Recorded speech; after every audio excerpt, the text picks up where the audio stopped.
Meantime, we're going to bring in Peter Baker, MSNBC political analyst and chief White House correspondent for the New York Times, with Akayla Gardner, White House correspondent for Bloomberg, equally fabulous. Welcome, you guys. Good to see you both.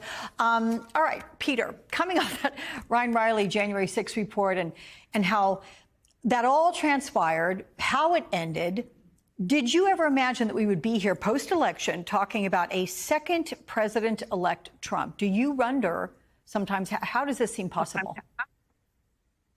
Well, obviously on January 6th or January 7th of 2021, you never would have imagined that, right? He was seen at that point as finished. Even his own party was abandoning him. It felt like that he was a pariah. He was going to be shuffled off to Mar-a-Lago and live in exile.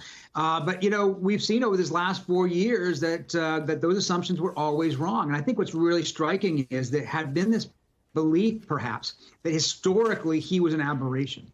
Even putting aside January 6th, that he was a fluke president. He got in on the Electoral College, but really lost the popular vote into 2016 by 3 million votes.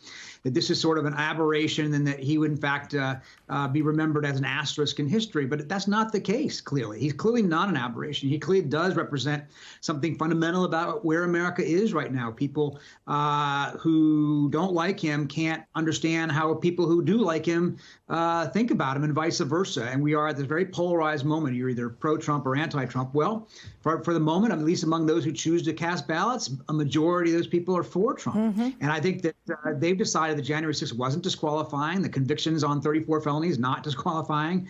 Court verdicts on sexual abuse, fraud, taxes, not disqualifying. That they think it's all part of the persecution of him, as he puts it, or they just don't think it's very relevant to the question of whether they can afford groceries or if the border is under control.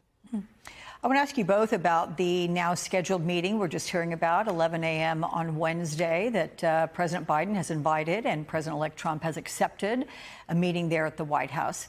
It's only a week after the election. So, Akayla, you first. What do you think is behind such an early meeting?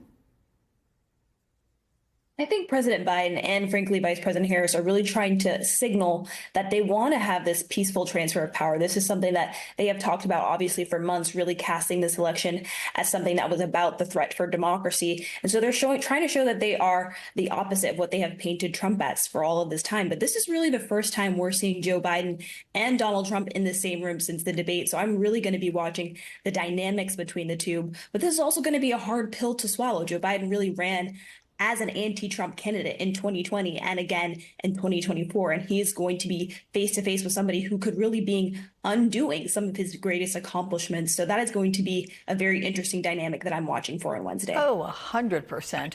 What about you, Peter, with the timing? Does this feel soon, or is it typical a week afterwards that you'll have a meeting?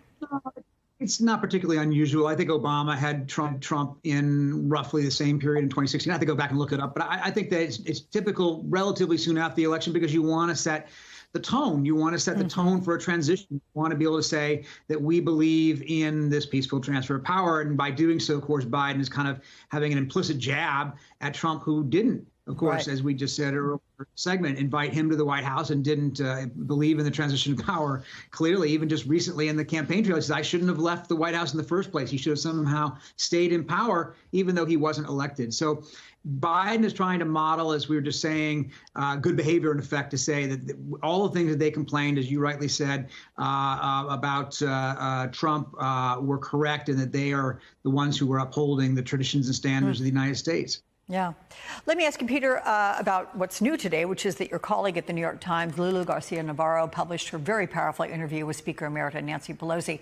Let's take a listen to some of what she said. I hope we have that soundbite.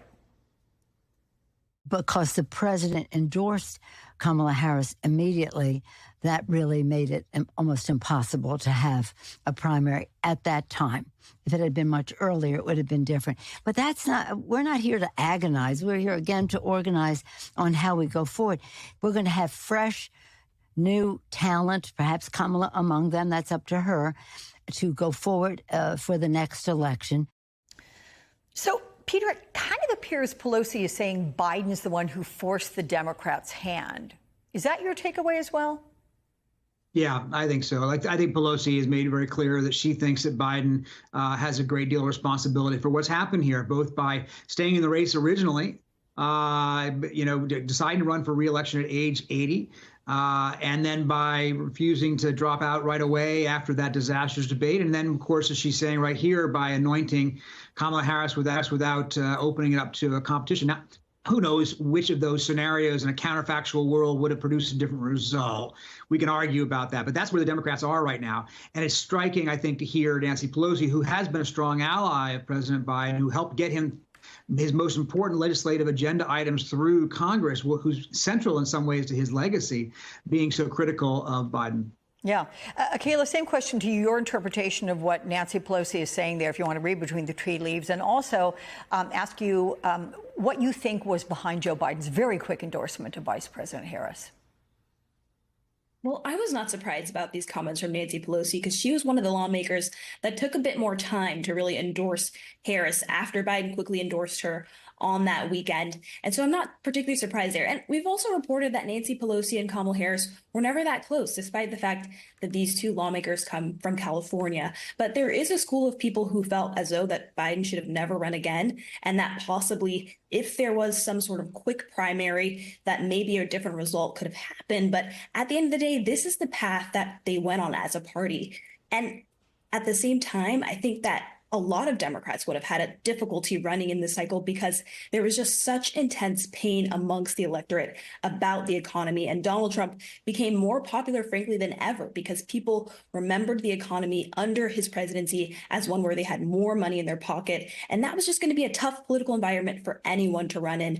And some people have also argued that Harris did not focus enough on the economy. She focused more on democracy, on abortion, and they really didn't speak to the needs of the working class. And I think that's why we've seen some of the criticisms that we have from people like Bernie Sanders, who felt as though the party has really abandoned this electorate and has become a party of the elite.